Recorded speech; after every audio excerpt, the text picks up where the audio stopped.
Welcome to a new episode of the Human Era podcast. My name is Ferry, and in this podcast we talk about what it's like being human in a digital age. And today I am joined by Franziska. Welcome. Hello. Could, Welcome. could you do us a favor and introduce yourself, please? Yes, of course. My name is Franziska. I'm here based in Rotterdam and I'm 25 years old. I study politics, philosophy, and economics at the Erasmus University College, also here in Rotterdam. And yeah, my home base is now the Netherlands, but I'm from Munich, Germany. I love to play tennis and go outside. Maybe that's interesting. It is. Yeah, And what that's brought me. you? What brought you here? I guess me and Ferry, we met a while ago for a project, consulting project I was doing for my minor at RSM. And we tried to help Ferry's company, more or less, to give advice where to expand to, etc. And then we met again, actually, for a project with the Erasmus University, Erasmus X, little workshop. And now, Ferry, we meet again. So that's great. I guess that brought me here. It's the third time we're meeting, right? Yeah. The first time was for that project. Yeah, You did a research on the anti-discrimination tool, right? That we were building. exactly. We tried to make the recruiting process, or your software is doing that. We helped you with the making it more humane to and unbiased to recruit new employees, Yeah. like really unbiased. Like really unbiased. That's the thing, indeed. Yeah. Because what we notice is that often when we talk about being unbiased, organizations, people, whatever, are looking at technology to solve that problem. I personally think that humans are the ones solving the problem, because the problem actually sits in like the data they use, which is already biased by itself. So if we let technology loose on that, we're only going to get more discrimination than we already have. Were there any findings in your research that you feel you can share today?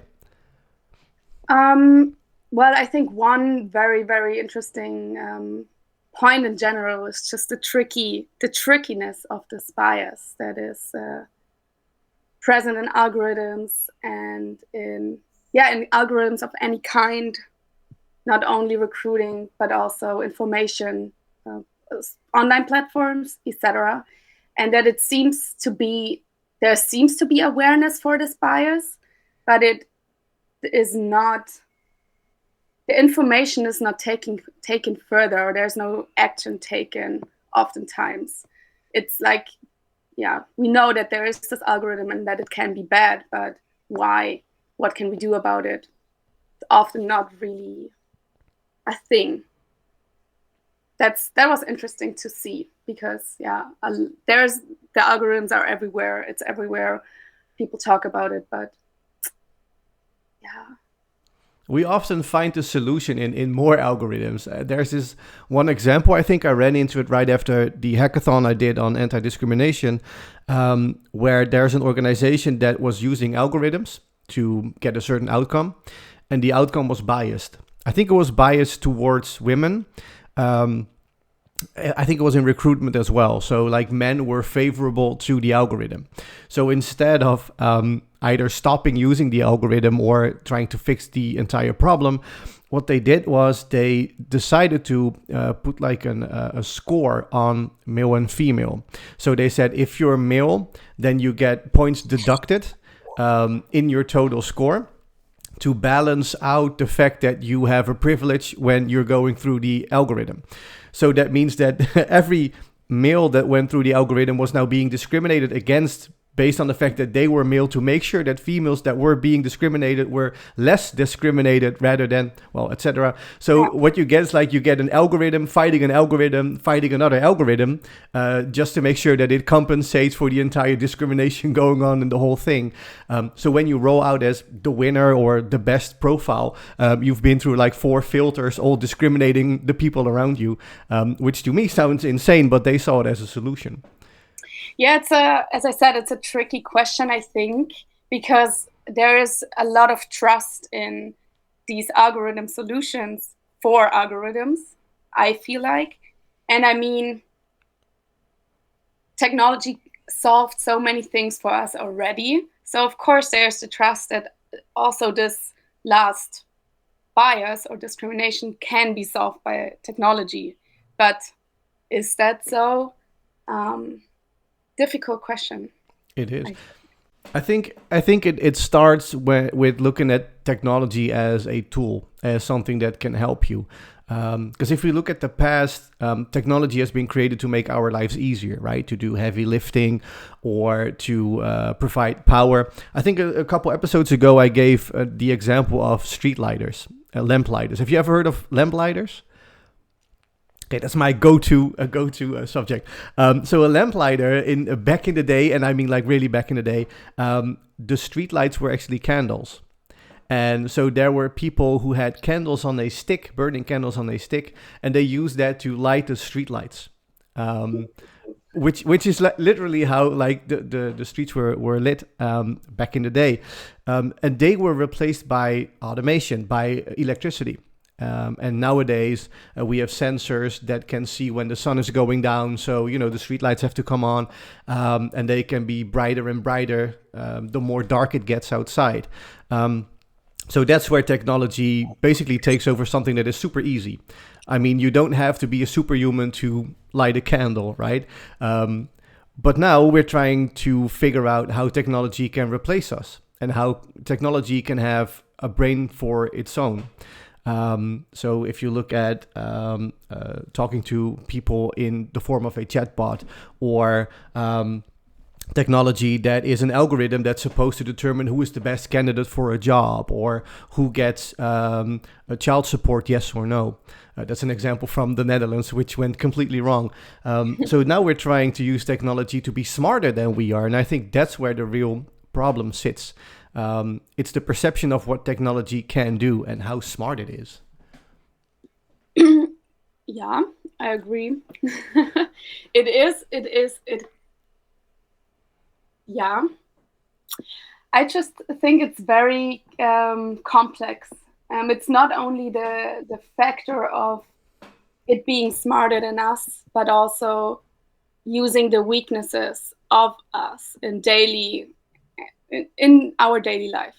Um, so yeah, it is a problem when it comes to offering a service, for example, recruitment or a chatbot, because they are oftentimes not as good as the human being in communicating and in helping and in showing empathy. Yeah, it's still not a robot is not as good as a human in these things yet. But then I also see this other side, where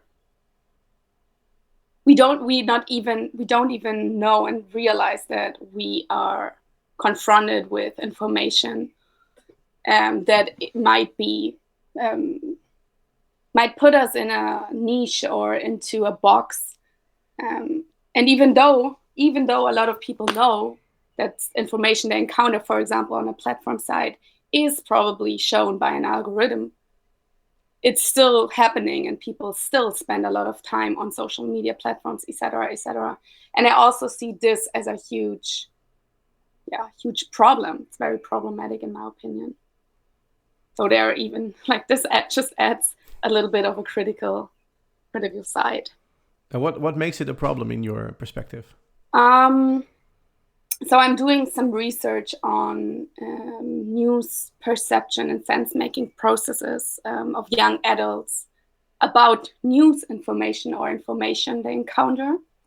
And there is this assumption oftentimes that the young generations mainly inform themselves over social media channels and Twitter and Facebook, etc.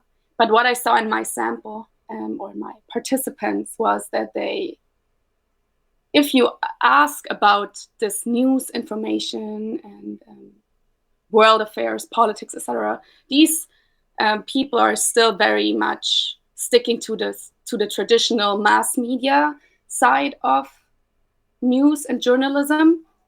but still they spend so much time on Instagram and read through comments and discussions there, see political content there, content there. So they inform themselves, but they wouldn't consciously admit that they do so. And I think that's problematic because you don't even realize how you're influenced by this kind of information. If that makes sense. And I think that makes it dangerous. The unconsciousness, which is the same as with recruiting. The company thinks, oh, great, we're now recruiting unbiasedly, but we are not. Like they don't realize. Yeah, but that's the knowledge that people have about how technology works, right? Because I can imagine if you as a recruiter, you take a piece of software that can do a part of the recruiting for you, but you don't know how it gets it information and you still get some profiles that seem legit, then why would you doubt the technology? So it's also in the understanding of the technology. But is that also what you mean when you look at like the social media? Because you say that like people are being influenced by it, by comments and the social media feed that they have. Like how are they influenced by the technology if we fully understand how it works? I think because even though you know how they know or think they know how it works, it's still so present in the daily life that you forget. So what I mean is, even though you know it's just how it works, you just get this, you just see these kind of information, you're just been put in this sort of bubble. And there's nothing you can do as an individual except deleting your Instagram account, for example. Is there no way to get out of your personal bubble?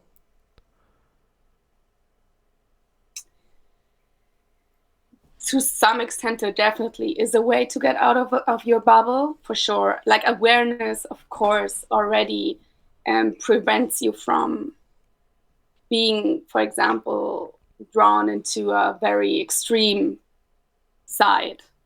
And of course, if you use a multiplicity of sources, you also see other sides and other opinions, and that definitely prevents you from going into a very extreme opinion bubble, definitely.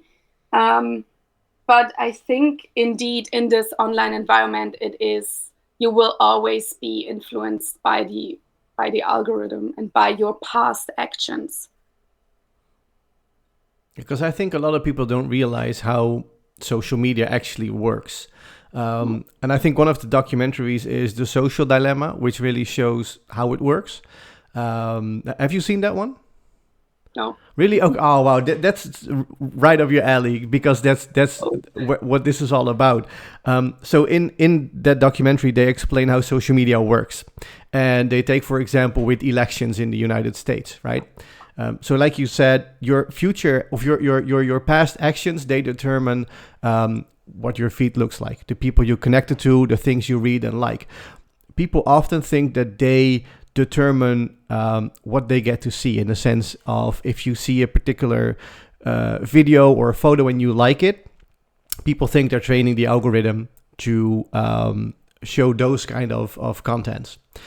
Actually, the algorithm isn't really looking at what you're liking per se. It's also looking at what you're doing. And it's also looking at what the people you are connected to are doing. So it's going to try and test things on you. So for instance, especially when you look at election time, it's going to show specific feeds or specific posts by people who are thought-provoking. It doesn't matter if you like the post or not, but the time you spend on it, or the fact that you share it, or the fact that you engage with it in some way, which could even be just stopping at that post, reading it, and then scrolling further, that determines what it's going to show you. And with that, it's going to pull you inside of what they call your personal bubble, because that's where it kind of forms your opinion. Because the problem is that if you have a couple of posts that you're reading, or maybe even liking or just reading about a certain opinion, like being far right or being a leftist or supporting some sort of movement, it's going to show you more and more content connected to those thoughts. The more you stay connected by reading it or sharing it or whatever, that's going to build your bubble. And ultimately, like you said, people are going to react to those posts. People you like or people you associate with, they're going to share their opinion. And some way that opinion is going to reflect back on you. The more you stay connected to that type of posts, the more you're being drawn into that bubble, which is what we've seen with the recent pandemic. There were many people that were denying COVID altogether, or denying certain things, or showing certain news articles, fake news or whatever, made up posts. The more they engage with that type of content, the more they're drawn into only seeing that type of content. And the algorithm is actually going to shut off the other voices, like the counterparts or, the different side of the story. It's only going to show you that side that you've engaged with. And then you're being drawn into further and further. So people that are saying, I've looked at my feed and everyone is saying this, is because that's true in their perspective. In their bubble, everyone is saying the same thing that they are thinking, but that's because the algorithm understands how their brain works, right? There's probably 99% of people saying different things, but they are not in their bubble. So for them, that bubble is the truth. And that's how social media draws you into your personal bubble. And that's why often people say, it really understands me because look at my wife, she gets posts about clothing and online shopping, etc. That's also part of her personal bubble, right? Because the algorithm understands if I show you this type of content, you're going to engage with it. It's going to show me different content. So my online world is completely different from hers, even though we share everything and we do basically the same things. And that's that bubble, what they talk about. Yeah, I think the most interesting part, or a very interesting part at least, is the fact that this algorithm, of course, is not designed to draw you into a bubble. Like, it's not a malicious algorithm that's like, oh yeah, let's cause some polarization. Great. No, it's the fact that the algorithm is designed in a way to keep you as long on the platform as possible. So obviously, it will show you the content that you consume the most, the content you spend the most time on. And that's how we get this side effect of polarization, or someone spending hours of their day shopping on social media, or watching dog reels. And that's actually only a side effect. It's not targeted by anyone. No one thought about this consciously, really. It's really just about making money. And I think that's a very problematic thing, in my opinion, that on these platforms, the corporate values are mixed up with maybe the real life and more democratic values we would value in real life. That was a weird sentence, but and I hope you know what I mean. Mm-hmm. Like, money-making goals are mixed up with larger societal consequences, or individual. Like, of course, it's also not a good thing for you as an individual if you spend more money because you see these posts all the time and you're very easily convinced to buy. Also problematic for an individual, but also on a societal level. But I think that the underlying issue with that is that social media is free. And once it's free, it means you are the product. And although I agree that the algorithm isn't created to be malicious and target you to be some sort of freedom fighter or whatever opinion people get from it, it is created to make money and use psychology, because the algorithm doesn't understand anything. It's not a human being with a conscious mind. But it is created to draw in people and draw in money and keep your attention. And also what they said in the documentary as well is that it uses nudges, right? It knows exactly how to trigger you to pick up your phone and go back to social media if you've been away for too long of a time. Companies do that as well. They use it because they know it works. And again, that's to make money, which is all what a company is about. You need to make money. But the thing is that oftentimes the organizations using it don't really know how the algorithm works and what the implications can be of using those social media platforms.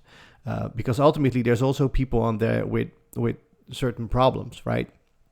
I think one of the examples that I often use on stage, so if anyone's seen me there, you've probably heard this before, but we often take the example of Las Vegas, right? The gambling capital of the world.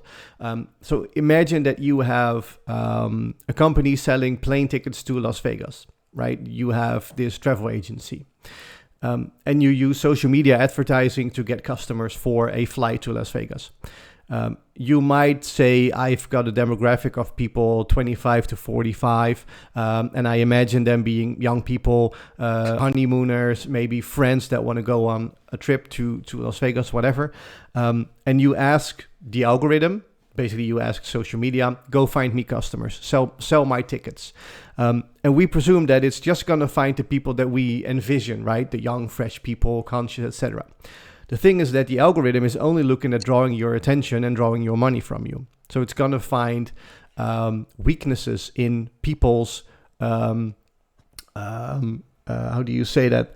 Well, it's going to find a weakness in a person. Like, how can I trigger you to buy that ticket?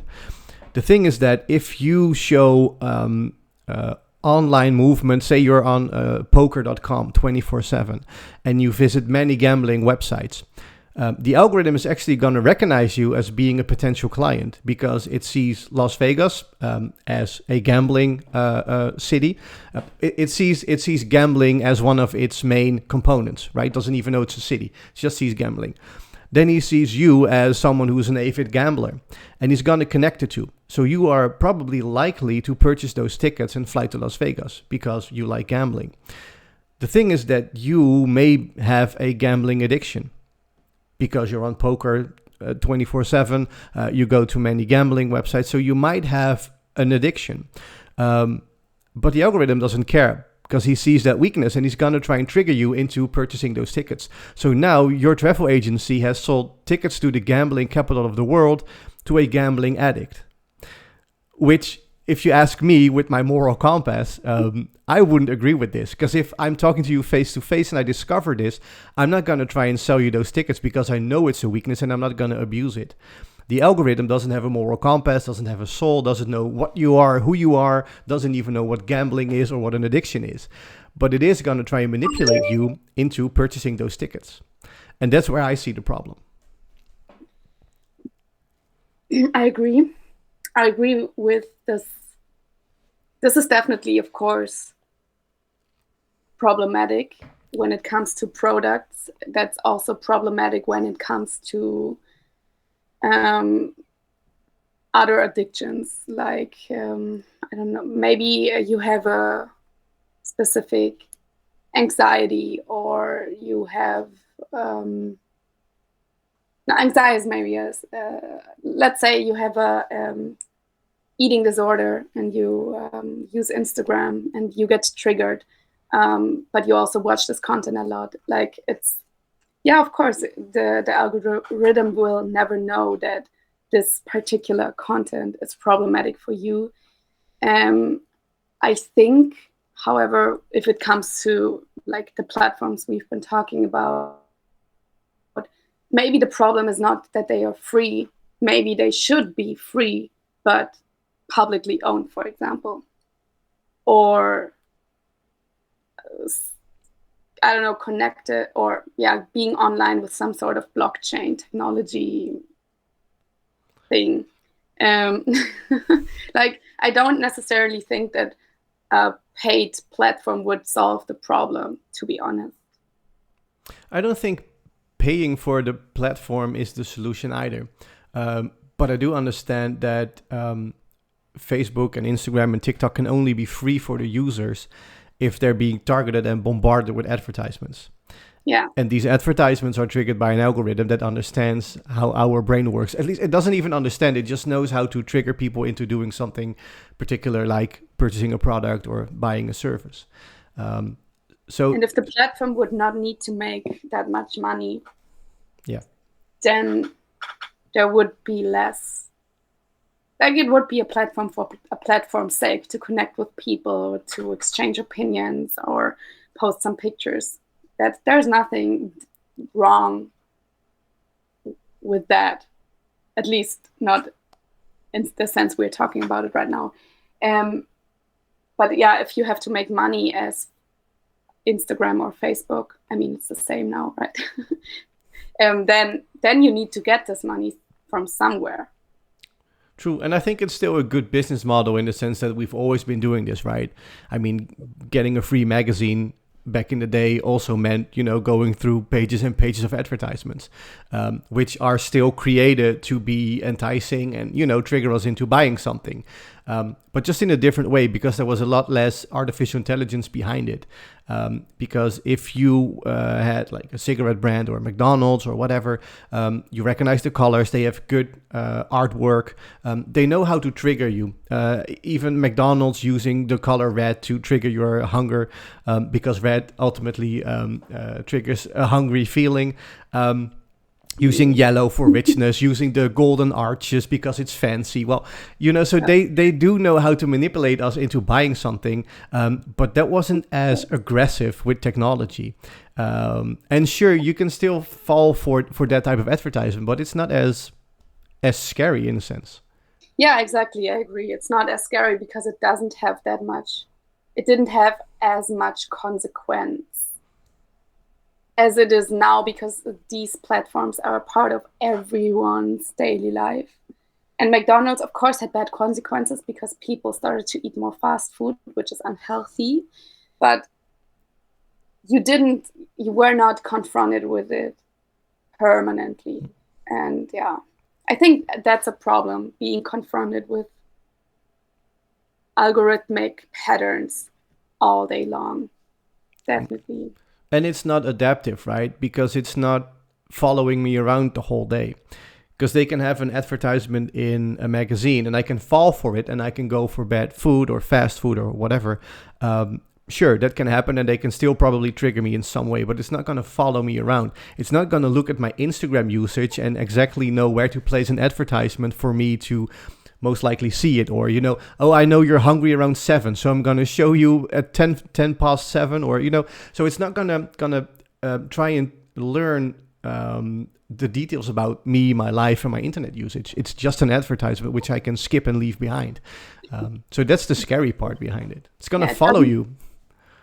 It's not your, it doesn't know your individual life or personality. Yeah, it's scary. It's definitely scary. But yeah. No, but it's part of life, right? I mean, it's everywhere. And I just to get back at what you said before, like you don't have to pay for a platform. I do still think that if the platform is free, you are the product because you're gonna get sold to. They still need to make money to keep the platform alive, right? Which makes a lot of sense. But one of the things that I think Elon Musk now said is he purchased, or he's going to purchase Twitter.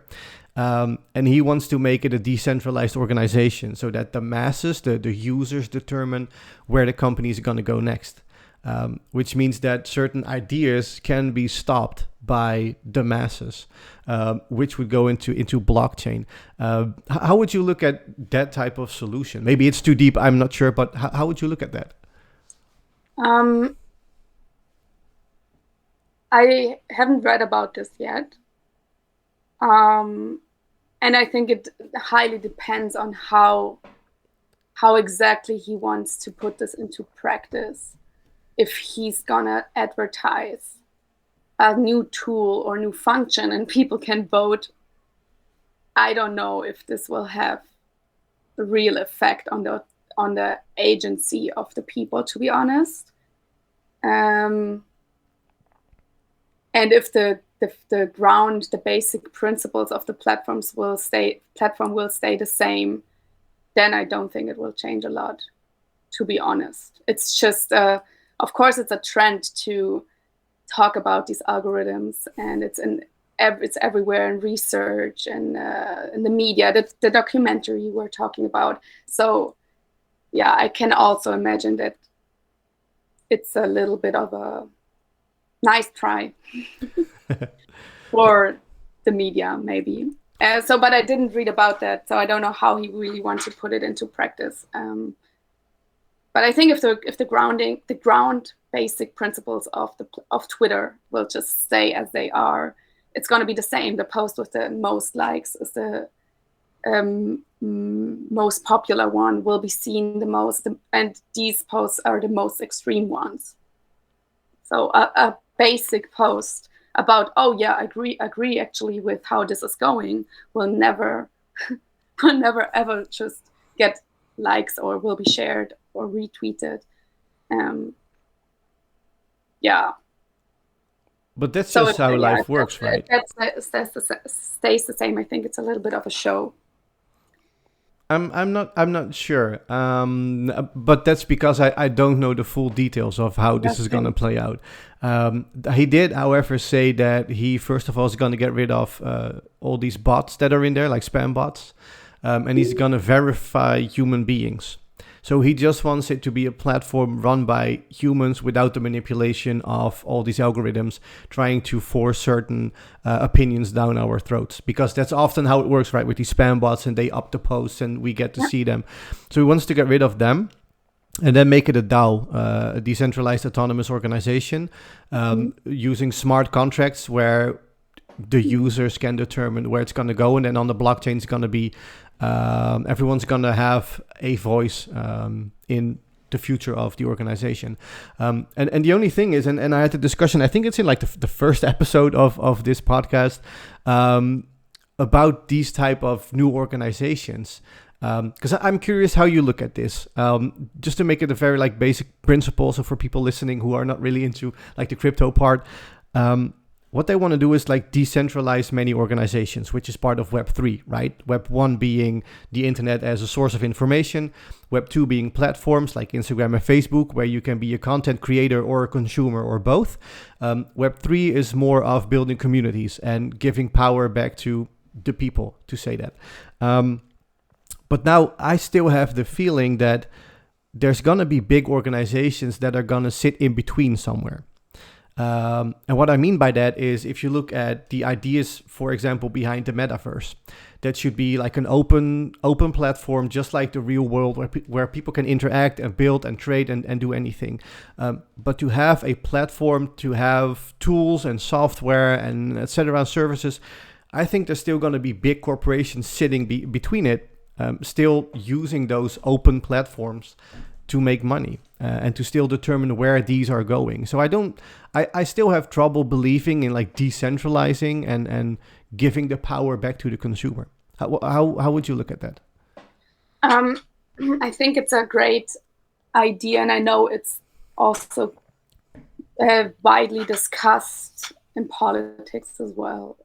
And there are also predictions of decentralizing basically everything, also politics, with these technologies. I don't really see that happening yet, to be honest. I also think, like, also logistically, with all the servers and everything, it would need so much space and energy. Like, this is also a very big question mark, in my opinion. Where would you even have this capacity from to run the servers that already cover a lot of space and area? And it develops, and also develops in a way that it is easier to understand and easy to use, because of course it should be if everyone is supposed to participate. But right now I think there's a lot of potential, but I don't know how far it will go. Maybe it should be on like a lower scale, that we do have more of a say in where certain things are going. Because what I feel, and that's where I think the decentralizing part, other than the technical side of it, like indeed having server capabilities, which is just too huge for now to imagine. I mean, there's this project that is trying to replicate the entire world, where everyone can be live at the same time. It's not going to be done because we don't have the capabilities. But other than that, I think I don't even know if I want everything controlled by the masses. And what I mean by that is that many good things and many technological developments, but also non-technological developments, come from people with a certain vision, like visionary people who think differently than many people do. Like people who are super intelligent, like Bill Gates or like Elon Musk. They do things that we can support. They do things that we might not support, but they do have a certain vision and a certain, I mean, like brain capacity, or for some reason they're super smart, right? So they develop things that help us further. For instance, the iPhone. I mean, it's an example. You can have one, you might not have one. You can hate them, you can love them, but they bring so many new things to the table.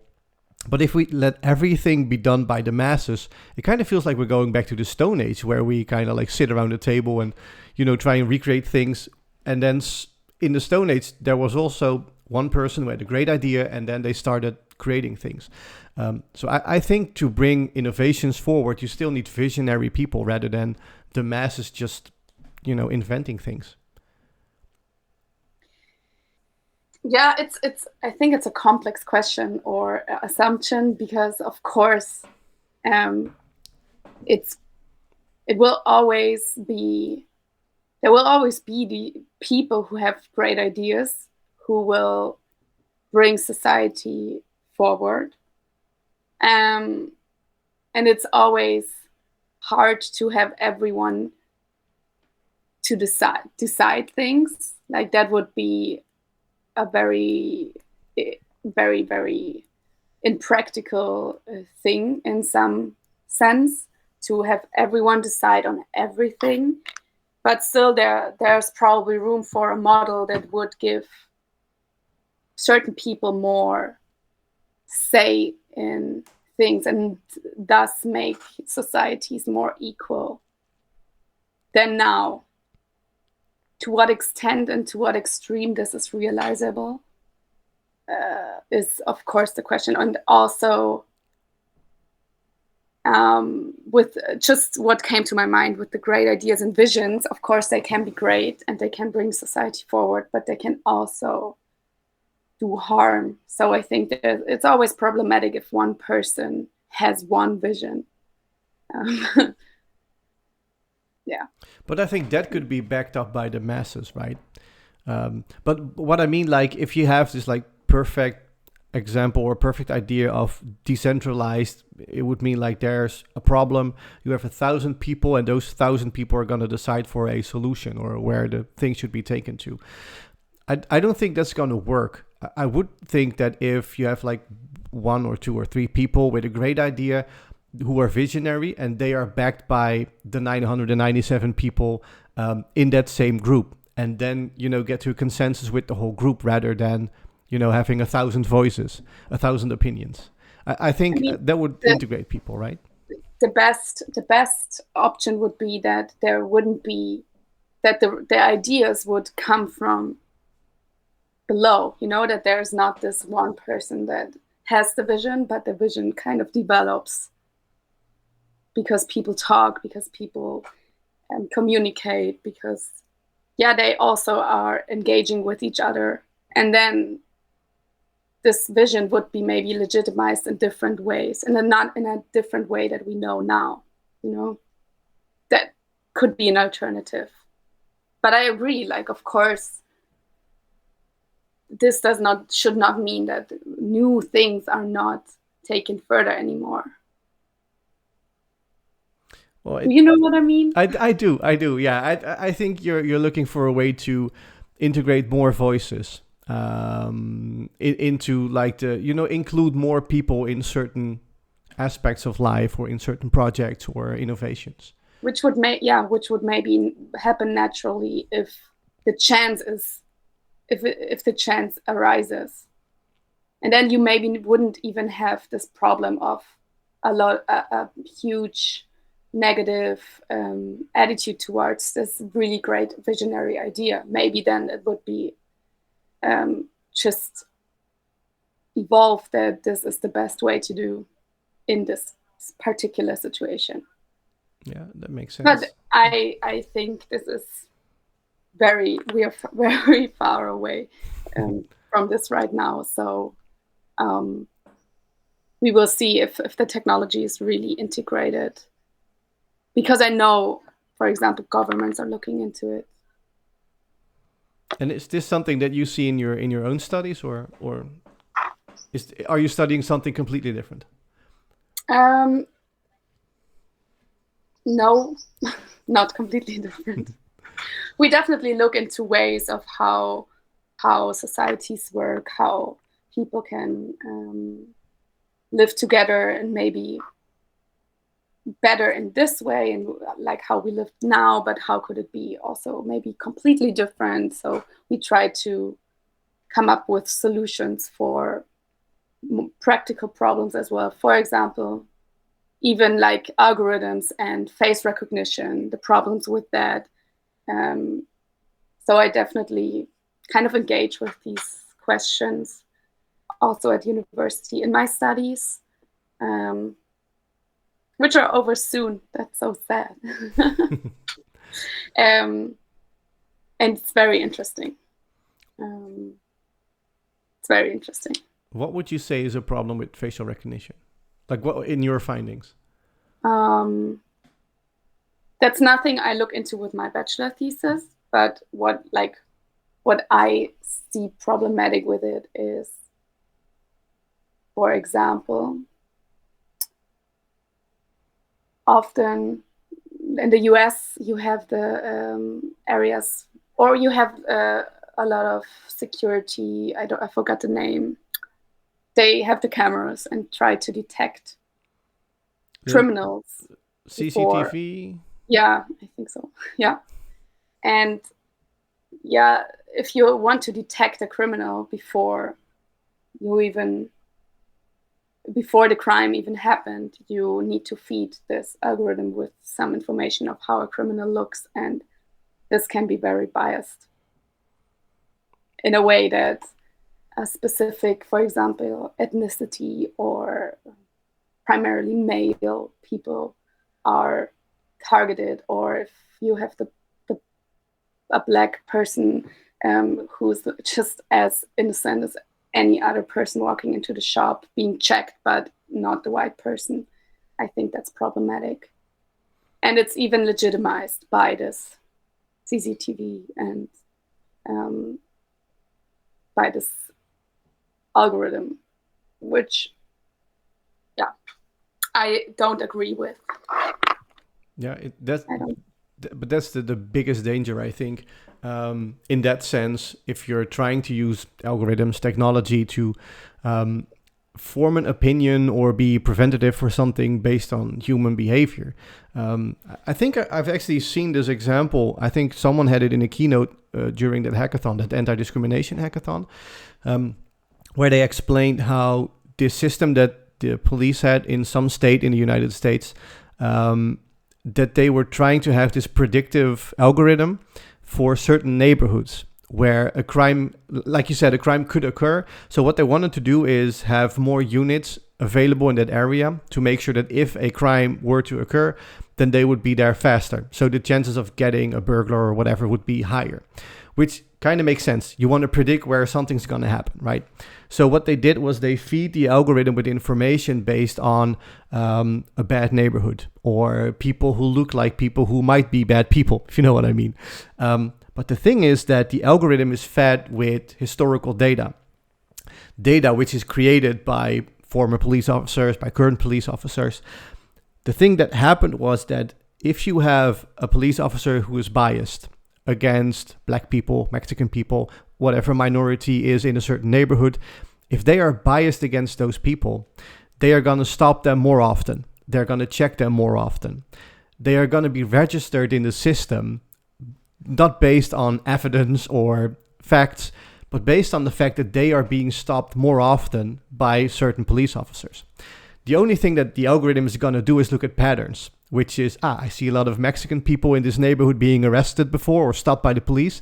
So these are probably people who are going to commit crimes. So we're going to have a lookout for these type of people. Also, they are often stopped in this neighborhood. So that's probably a bad neighborhood. Which also means that if you are from that neighborhood, even if you have never committed a crime in your life, you're still marked as a potential criminal because you are from a neighborhood where often criminal Mexican people have been arrested. And that's how that algorithm is fed, which is insanely dangerous. I think the interesting part here is that it's not the algorithm's fault. Mm-hmm. It's the fault of people. Yeah. Of the biased people who feed the algorithm.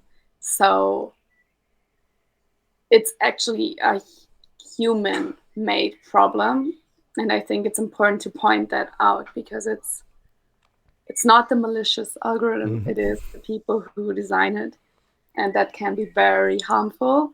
And it just pinpoints at the fact that maybe we are not, or a lot of people, some people are not ready to design an unbiased algorithm because they themselves are very much biased. Yeah, that's actually interesting to keep in mind that it's humans who design it in the first place. It is. Look, and profiling is, of course, in general problematic, probably. But it's human behavior because every human being has a certain bias. Could be against anything. We all have it. You can do an online test. You will find out you have a bias. I have one as well. I'm not going to tell you which one, but I have a bias. But the thing is, that's okay. The only thing the algorithm is actually doing is making that bias stronger, but not on purpose. It's just looking for patterns, which is what an algorithm is created for. Yeah. And the bias, so the mistake, the fault is already in the data, which is created by human beings.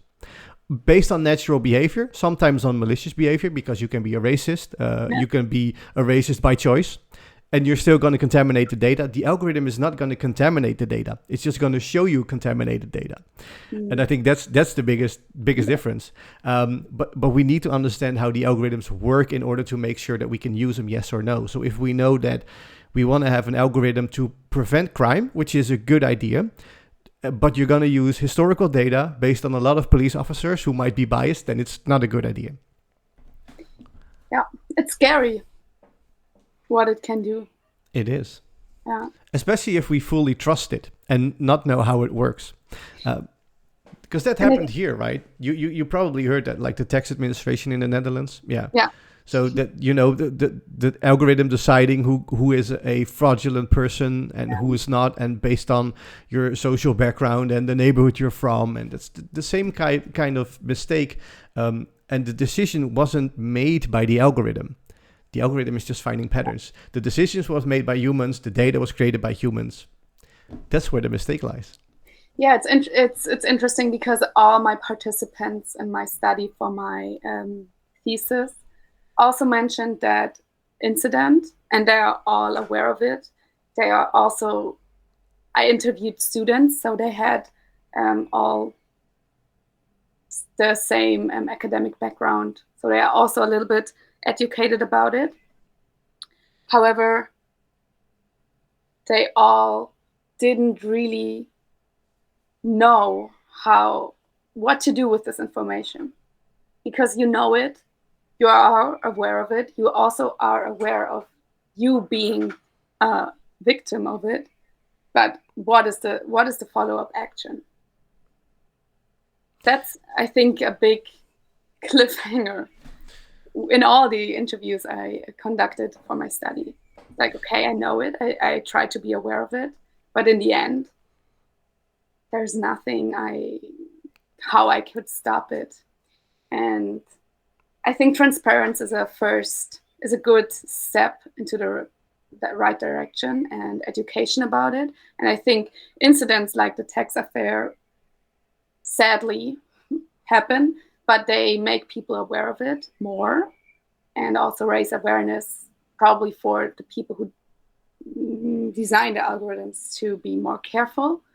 And I think that's definitely already a step in the right direction. But because it's everywhere, there's a lot of work to do and a lot of awareness to put into designing them, also in health insurance, in sensitive things and decisions like this. I think it's also based on trust, in the sense that we cannot trust technology to do the same thing that we would do. Also in the sense that technology, algorithms, whatever you call it, doesn't have a moral compass. So it's not going to tell you what is right and what is wrong. So we humans should always at least be on it and understand what the outcome is of a certain algorithm. What's the information it's going to give us? What is the decision it's made, and how did it make that decision? What data was used, and what are the potential dangers? So I always say I'm not against anything. I'm pro-humans and pro-technology, but they should both work in their own strong suit. So it's awesome if you can create technology to make faster, better decisions, but you need to understand how those decisions were made. Are they trustworthy? Are they non-discriminatory? So that's where it starts. Once you're in it, then there's no way back. But if I look at that specific case of the tax administration, I would say stop using this algorithm and first figure out how the decisions were made. And maybe you should still have a professional human being on it for now, because technology isn't smart enough to get to the same outcome without being discriminatory, because the data isn't ready for it. I agree. And I would add here that it's important to realize that technology is not neutral. We often pretend it is, but it is not. Even a device like the phone, that's a smartphone, is not neutral. It has been there for many years now, but its meaning for us still evolves.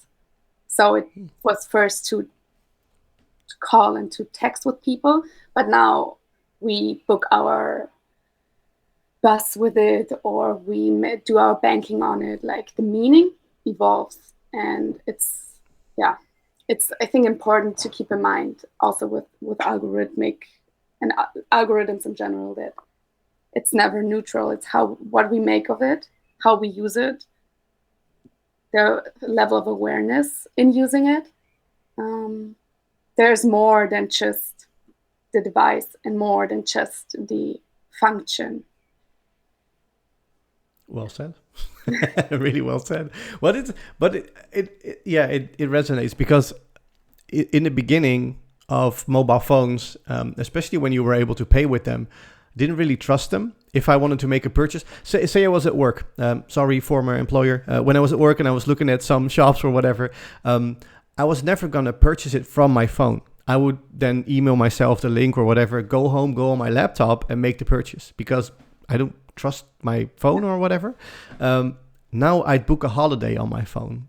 I'd spend a couple €1,000 on my phone. I don't care, because I would probably do it faster on my phone than I would on my laptop. I don't know. It's just evolved. I kind of like trusted it more. Yeah.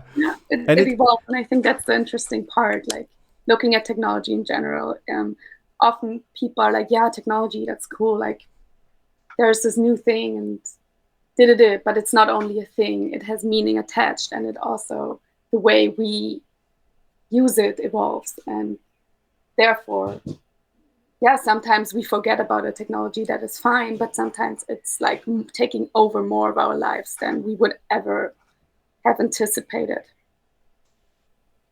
With Alexa, for example, or it's a lot. Now our house is even connected to our phone. So that's, of course, a different relationship to the phone you use just to call a friend in the beginning, or send an SMS. Mm-hmm. Like, what's an SMS again?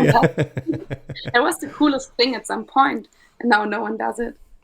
Yeah, that's true. But that happens with so many things that we're used to, and at this point we cannot imagine not doing something. I cannot imagine not using email for work, but I'm pretty sure in the near future we're not going to use email for work anymore. Especially younger generations who hate email. You can see it with phone calls already. When I started my career in 2009, I think, my job, I think 80% of my job was calling people on the phone, which was like the most common thing ever. used to call my grandpa as well, my parents, etc. Nowadays, when my phone rings, I kind of get anxiety, like, my phone. Okay, so what am I supposed to do? And pick it up and then talk to someone? Can you not send me an SMS or a WhatsApp message? So that's evolving as well. I'm like stepping away from that source of that media. Yeah. Oh my God. I thought about that recently. That's funny. Like I thought, oh, I like calling people, but like only 1 out of 10 times people actually pick up when I call, and that's kind of sad. That's pretty sad, yeah. I agree. It's but that's also I don't want to say scary, but it is a little bit scary because of now, like, even though we make all these hypotheses now and talk about these things, it could evolve completely different than to what we think, because there is this one idea and suddenly everyone uses this function and we all just, I don't know, all stay at home and just do home office always, for example. It could happen, or maybe the metaverse will bring in digital meetings, because many offices are already going into hybrid mode, like they're doing online and offline combined. And even things I never imagined. Like I said, I ran my business for a couple of years, and it was always like the most normal thing to have a business email address. Like it's my first name and then business name. But now, a couple of days ago, I got a WhatsApp message from a client inviting me to send them a quotation for a new project through WhatsApp. It's really hard to imagine, but that's the reality of today. He's about my age, somewhere like mid-30s. So am I. So we're now using WhatsApp on our mobile phone to get to a deal on business level, which is, to me, it's insane. Usually that went through email or physical meetings, or now it's just WhatsApp. It is exactly the thing with individualization, right? It gets more and more to your individual life, because now, the borders kind of, it becomes a blur. It's more individualized, more personal. But maybe I just want to maybe I don't want to be personal with my work. Maybe that's my work, and I want to go home and not get messages on my phone. Of course, you have a work phone most likely, but yeah, I see this trend of everything must be personalized. Everything must be as individual as possible. I must reach this company at any time if I have a request. But why? Like, why? Well, there's a lot of information behind that, right? I think it's a thin line between convenience that is really necessary and convenience that makes people just consume more and demand more from consumption, and also from companies they buy off. Like, I don't need to call the customer service at 1 a.m. It's not necessary, theoretically. Mm-hmm. I would argue It should be a choice, and I think it should fit the brand of the organization as well. It also depends what it is. I want to reach my insurance company about my car. If I have car trouble, I want to reach them 24/7, which I can. If there's something wrong with the delivery of new shoes, I don't care. I'll call you tomorrow. The shoes are not gonna come at 3 in the morning anyway, so I don't need your customer service right now. So I think it also depends on like what type of organization do you have.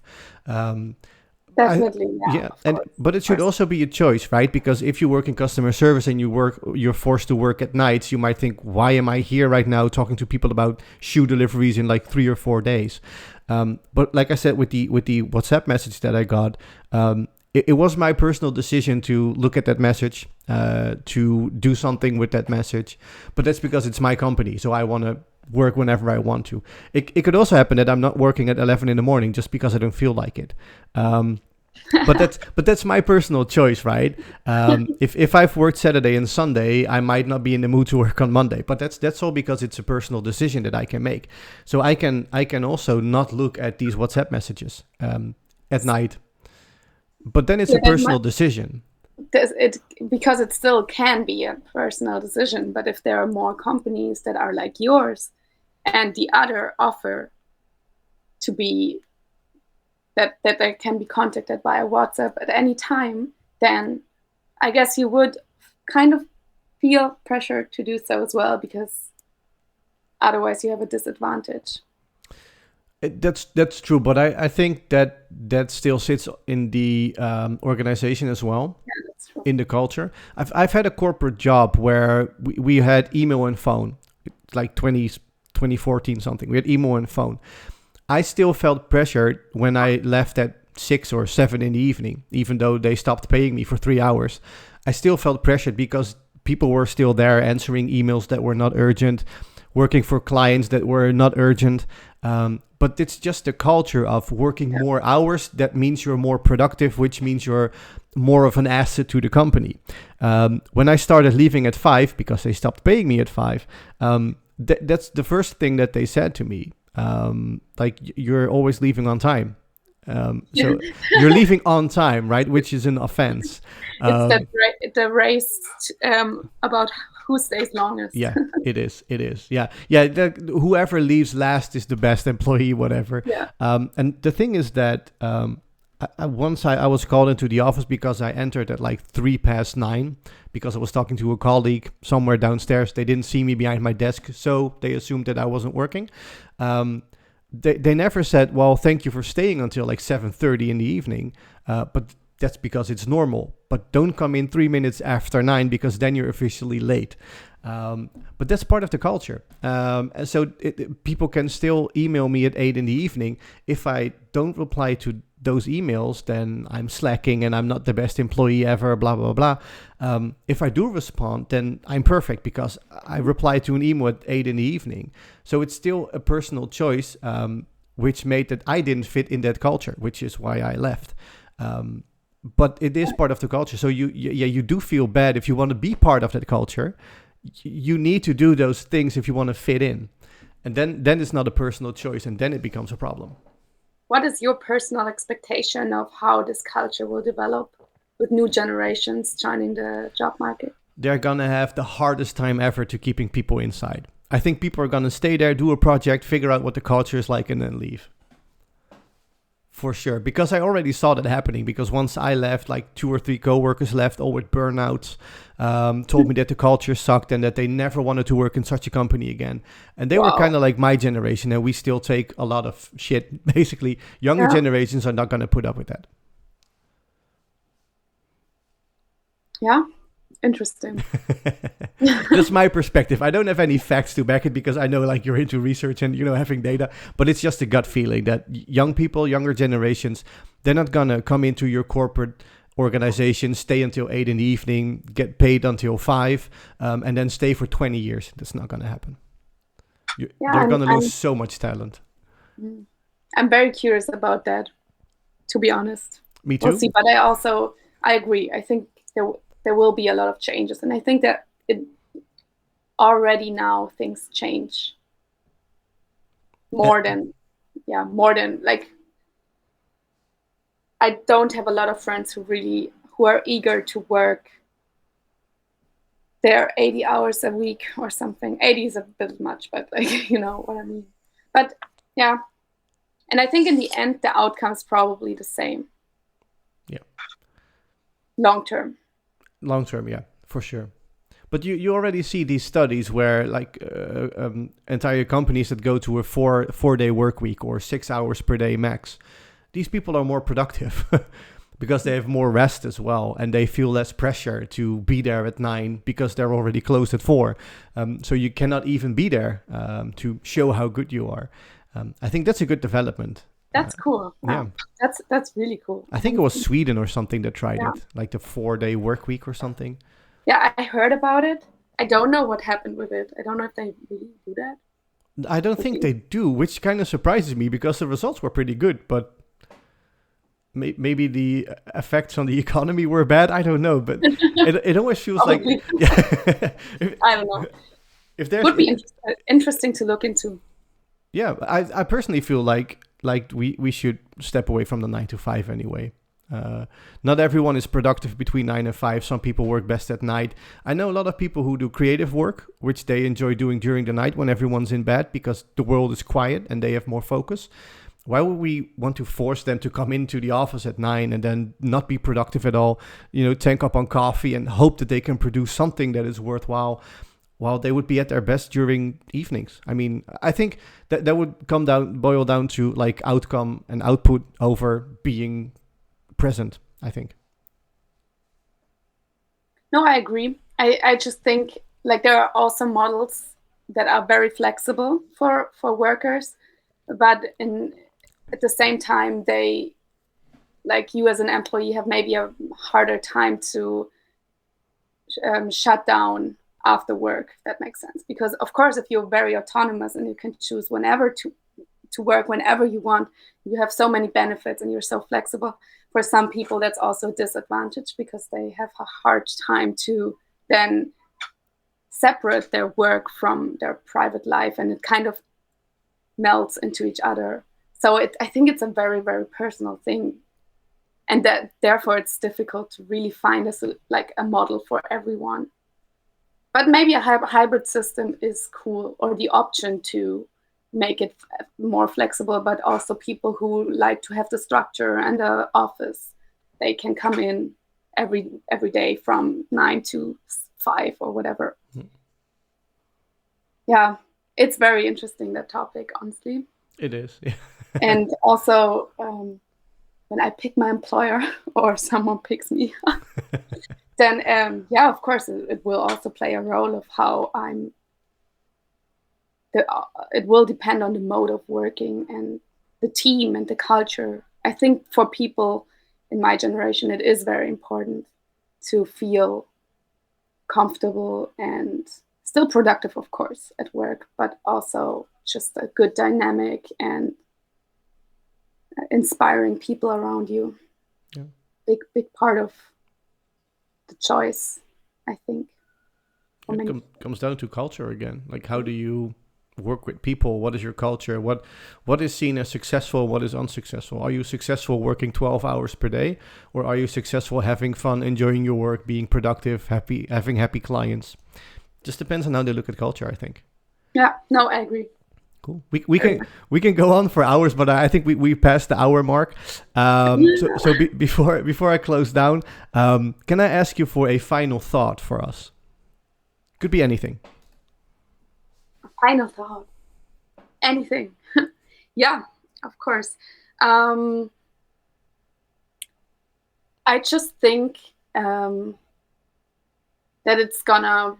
the next coming years will be very interesting regarding the topic we discussed in the first half of the discussion. And I think it's nice that these topics are already discussed a lot, like algorithms and the effects. And I think exactly these effects will play a big role in private, public, and also private in the sense of individual lives in the next coming years. So there will be a lot of room for more episodes. That's good to hear. Okay, well, thank you for your final thought. Also, thank you for joining me today and being the guest of this show. Thank you for having me. Thank you. It was such a pleasure. And for you at home listening, thank you. Stay tuned and stay human.